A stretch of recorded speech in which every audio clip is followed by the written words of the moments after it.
Space xəbərə baxırsınız. Paytaxtda dəhşətli faciə baş verib. Binəqədi rayonunda fəaliyyət göstərən Leyk oteldə işləyən 4 ofisantı yüksək gərginlikli elektrik cərəyanı vuraraq öldürüb.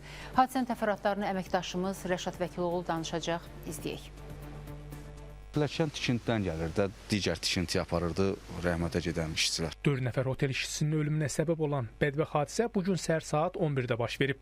Hadisənin ehtiyatsızlıqdan baş verdiyi iddia edilir. Bədbəxt hadisənin baş verməsinə səbəb bu pilləkənin başımın üzərindəki elektrik xəttinə toxunması olub. Hansı ki, ofisiantlar arxadakı tikintinin ərazisindən bu pilləkəni digər bir əraziyə daşımaq istəyiblər və nəticədə həmən pilləkən elektrik xəttinə toxunub və onları cəryan vuraraq elə buradaca öldürüb.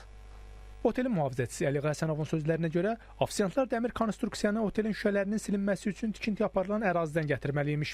Həyətdəydim burada, bir də tokun səsinə baxdım, səs gəlirdi, cəryanın səsi, yüksək cəryanı. Baxdım ki, həmin hadisə, bədbəxt hadisə baş verib. Qəribə tok səs gəlir. Bildim ki, cəryandır, götürdük. Arxada tikintidə, üzümçülük sahəsidir yəqin ki. Nərdivan kimi istifadə olunan konstruksiyanın otelin yaxınlığından keçən 35 kilovoltluq xəttə dəyməsini ilk olaraq o görüb və dərhal rəhbərliyi hadisə barədə məlumatlandırıb. İçəridən kömək istədik, fövqəladə zəng vurduq, işıq idarəsinə zəng vurduq dərhal.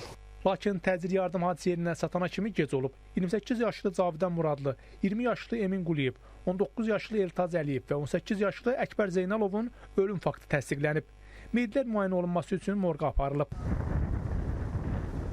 Azərişıq Açıq Səhmdar Cəmiyyətindən Space xəbərə verilən məlumata görə bədbəxt hadisəyə səbəb olan yüksək gərginli xətt Azərişıq Açıq Səhmdar Cəmiyyətinin balansında deyil. Özəl şirkətə məxsusdur və 2007-ci ildən istismar edilir. Faktla bağlı Binəqədi rayon prokurorluğunda cinayət işi başlanılıb.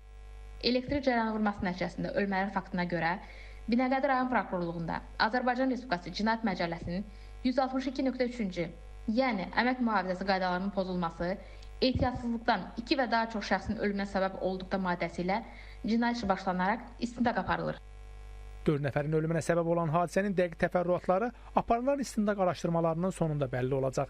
Rəşad Vəkiloğlu, Əfqan Bayramov, Space xəbər.